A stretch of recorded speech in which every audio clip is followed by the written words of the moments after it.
How you all doing? It's South Shore Post and welcome to another episode of this podcast will kill you.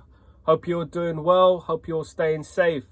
Today I wanted to talk about a number of subjects. Firstly, I wanted to talk about obviously the Glazers and the rumours that they're not going to sign anyone in 2020 due to the obvious crisis what's going on. For me, I kind of predicted this. I kind of predicted that they weren't going to sign anyone because this is just the exact excuse that they would love to use. It's an excuse that we cannot throw back at them, because it is an excuse that is happening factually, So for them to come out now and say we're not going to sign anyone due to the market, blah, blah, blah, it's kind of expected. They don't want to sign anyone. Naturally, they don't want to sign anyone. And the only reason they sign a few players here and there is because they do not want to lose the fans, because the fans are turning upside down against the Glazers. The real fans, that is, the fans that care, don't like the Glazers. They don't like the way the club is being run. Okay?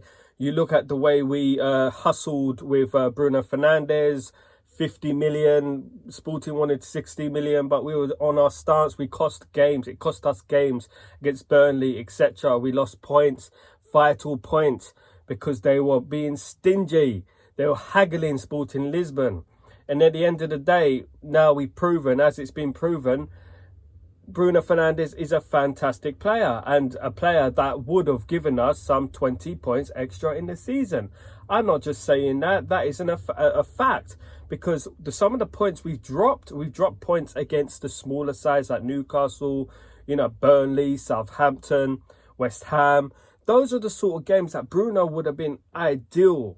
Bruno would have been ideal in those sort of games. And if we just were bold in the transfer market and didn't penny pinch, we would have had Bruno Fernandes in last summer and we would have been in a higher position in the table.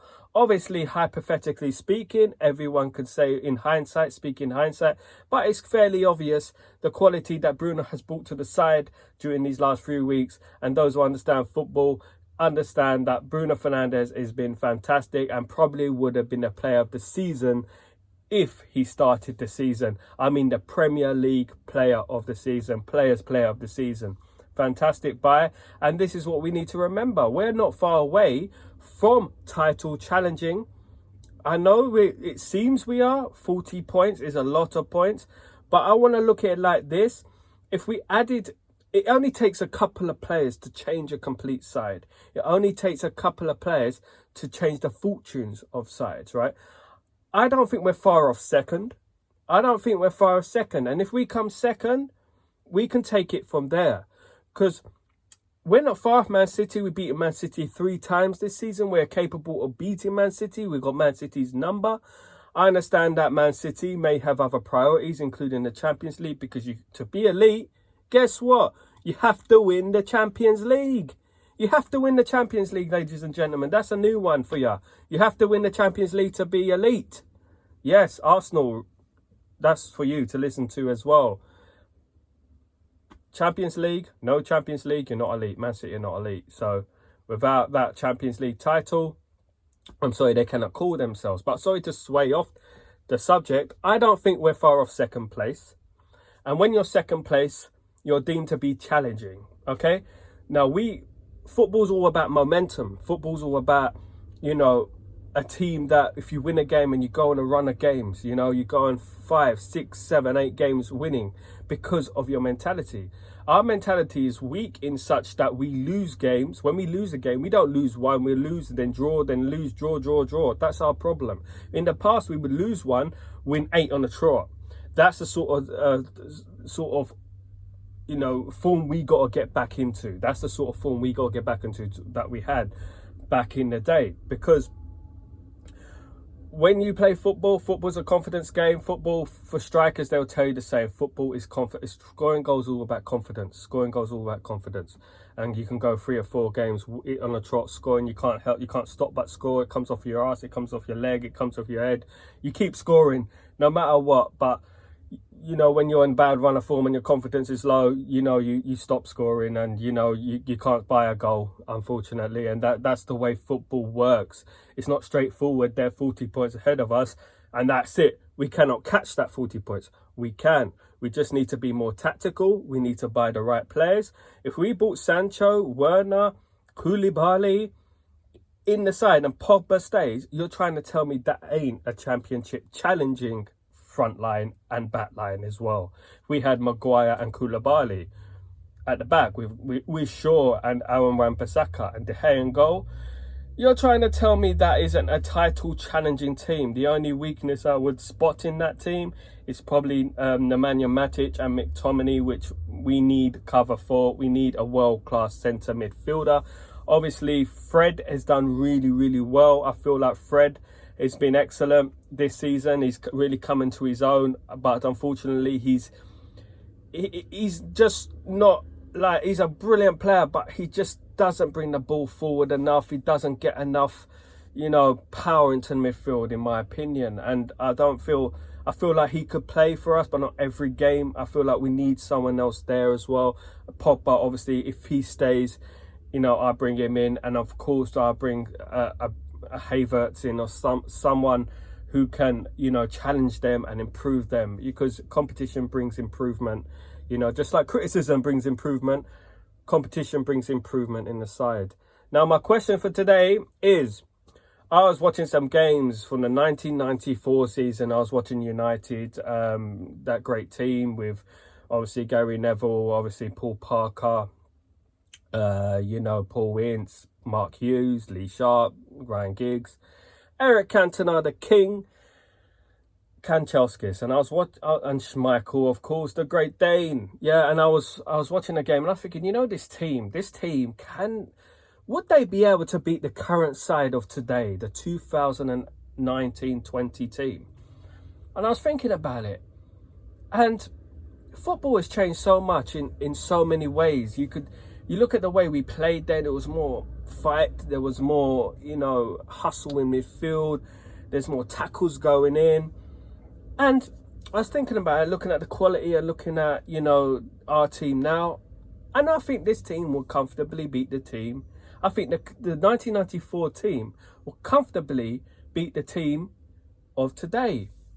I may be wrong. Let me know what you think about that, guys. I think they will comfortably beat the team of today, because we look solid and we knew where we were going. Wingers bombing forwards. We had probably one of the best and most underrated fullbacks of all time, Dennis Irwin. I would rate him as one of the best of all time. Up there with the Carfus, up there. Dennis Irwin was immense. Right, up until 1999, this team were fabulous. Some of those players, Dennis Irwin, Gary Neville, David Beckham, they were absolutely underrated by many, but they were fantastic players. And I don't see anyone who, from our side, who would get into that 1994 team. Maybe a couple, maybe Bruno. That's probably it. Pogba, that's probably it, because we had such a great side. And we had up until 1999, that 1994 team changed. Of course, 1996, we lost Mark Hughes, we lost Kanchelskis, and we rebuilt and we brought in players. And Alex Ferguson brought in such players such as Henning Berg and Ronnie Johnson a couple of years later.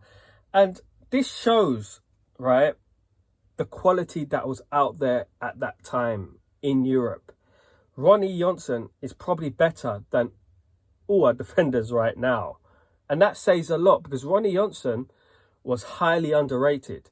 And even Henning Berg was highly underrated as a footballer. Henning Berg was highly underrated. Ronnie Johnson was highly underrated. And no one ever talks about these players as legends. They like to bring in the other 1974 players and deem them as legends, right? When they were crap, right? In the 1970s. They played a lot of games, and as I've said many times, I would see them as good United players, not legends. Not everyone is a legend. And that's what I was trying to point out to people, you know, in their bubble. Oh my God, I'm followed by this guy, I'm followed by that guy, he's a legend, blah, blah, blah. A legend don't follow 50,000 people on Twitter, right? Sitting there, you know, you know, following everyone. They're not a legend. They played a lot of games, but they're not a legend, right? And I've had Man United players, a couple of them who have already agreed with me on that stance, right? And later in the shows, I'm going to bring you some great interviews I've had in the last few months. When I get I got my studio up and running. When I get my film equipment up and running, I'm going to show you some interviews I've had with a few of the players. Yeah, I've got lined up, and I've spoken to them about certain my questions, i.e. in regards to legends, and in regards to what we class as a legend. What do you class as a United legend? A United legend. There's United elite players such as Cantona and Ronaldo. Then there's United legends such as Beckham and Scholes, and I would class Scholes as an elite player as well. You know, Keane. You know, these are legends for me. These are legends for me. Legends that make history, like Barcelona. When they've got legends now, obviously, but you know, in the 1990s and the 80s, they wouldn't class them as legends. You know, their team was good, and there's many players who played a lot of games for Barcelona, you know, but they never classed them as in a bracket that we class them, because they never won much during the 80s, you know. But we seem to throw that term around so many times, and we get excited about certain players that we shouldn't do. But you know, because we should have a certain elite mentality, that we should not worry about, you know, that team of the 70s and the 80s, you know, because in my eyes they were good pros, good United players of the past, but I wouldn't class them as legends. I don't know, I know that causes controversy. That's my opinion. Football's all about opinion. Without it, we'd all support the same team, wouldn't we? That's what would happen. Now, I hope you're all doing well. I hope you're staying safe, right? I'm going to try and do these videos once a week. They are going to improve. The backdrop is going to improve. The studio is going to improve. And I'm going to try my best to get the best guests on my show very soon and build up my channel from scratch, as I'm doing now. And I'm also going to be speaking to musicians who support United, musicians who support other clubs as well. I've got a few musicians lined up, rappers, singers, who are big football fans, and I'm going to be asking them questions, getting them on my show. So I hope you can join me for that, and I hope you enjoy what I give out for now. I'm just keeping it rolling, and you guys keep safe and enjoy the rest of the week and the weekend. Keep it blessed, yeah. Football will be back soon.